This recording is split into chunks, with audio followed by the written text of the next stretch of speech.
Advance में रट्टा मार के कर रहा है। हाँ तुम तो एक सब बात एकदम सही बोला है। तो एक बात बताऊं, कई बार ना तुम परेशान हो जाते हो, तुमसे सवाल नहीं होता है तो, है ना, कई बार तुम परेशान हो जाते हो, तुमसे सवाल नहीं होता है तो, लेकिन मैं तुम्हें एक ढंग से बात बताता हूँ, मैं एक ढंग से बात बताता हूँ। एक्चुअल में ना जो कंटेंट है ना 11 12 का, वो बहुत लिमिटेड है, बहुत लिमिटेड है। तो बहुत ज्यादा प्रैक्टिस करेगा ना तो थोड़ी समय बाद तुमको ऐसा लगेगा कि सारे सवाल तुम्हारे सामने रिपीटेड आ रहे हैं, सारे सवाल तुम्हारे सामने रिपीटेड आ रहे हैं।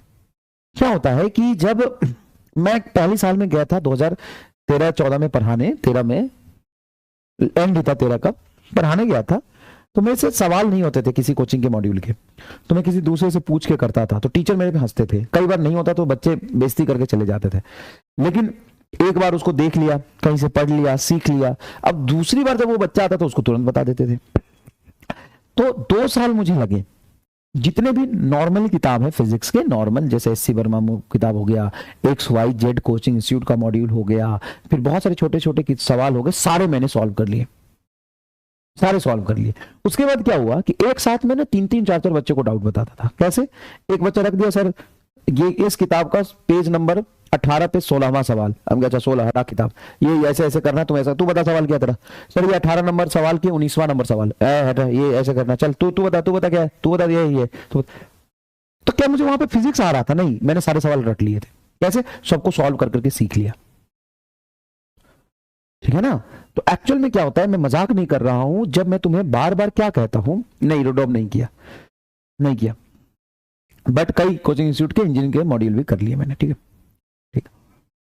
अब क्या होता है, अब क्या होता है, मैं तुम्हें ईमानदारी से बताता हूं, होता क्या है कि तुम भी किसी भी साल के या 2 साल के किसी भी कोचिंग इंस्टीट्यूट के सारे टेस्ट पेपर कर लो। तुमको क्या करना, ध्यान से सुनो, तुमको अगर सिलेक्शन चाहिए ना, मैं बता रहा हूं, ध्यान से सुन ले, तू क्या कर, किसी भी कोचिंग इंस्टीट्यूट के कंप्लीट 1 साल के या 2 साल के सारे टेस्ट पेपर कर जा, मर मुड़ा के जैसे करना कर, जैसे करना कर। उसके बाद तो जो भी सवाल कहीं भी टेस्ट में जाके देखेगा, सब रिपीट होंगे, सब रिपीट होंगे।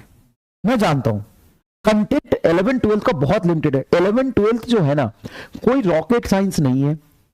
कई लोग 11 12 की जो बात करते हैं ना, ऐसे आएंगे बोलेंगे 11 12 ये धमाकेदार, ऐसा वैसा, PhD और दिस और दैट। भाई 11 12 की जो कंटेंट है ना, बहुत लिमिटेड है। तुम कोचिंग इंस्टीट्यूट के मटेरियल की बात करोगे, वो भी बहुत लिमिटेड है। तुम्हें एक बात बताता हूं, कोने से बोल रहा हूं, किसी को बताना मत, जो टेस्ट पेपर होता है ना, कहीं का भी देख लेना, कहीं का भी देख लेना, सारे कोचिंग वाले एक दूसरे से कॉपी करके बनाते हैं। 90% सवाल पता है क्या करेंगे, दूसरे कोचिंग का 2 साल पहले का उठा लेंगे, दूसरा कोचिंग वाला तीसरे का 1 साल पहले का उठा लेगा, तीसरा वाला पहले का उठा लेगा 4 साल पहले का, दूसरा वाला पिछला टेस्ट का उठा लेगा। अब छोड़ना, यकीन के ही सारे टेस्ट, सारे यकीन के टेस्ट मिला के देखेगा ना, सब लगभग लगभग तुमको 60-70% सेम ही मिलेगा। नया सवाल कहां से आएगा, नया सवाल कहां से आएगा? वही इधर उधर चिपकाते रहते हैं। मतलब मत कहिए, ये जो तू यकीन की बात करता है, 1 2 3 4 5 6 7 8, मजाक नहीं कर रहा हूं, सबका टेस्ट पे उठा के देख लेना, इधर का उधर, उधर का इधर, DPP दिखा के देख लेना, इधर का उधर, उधर का इधर,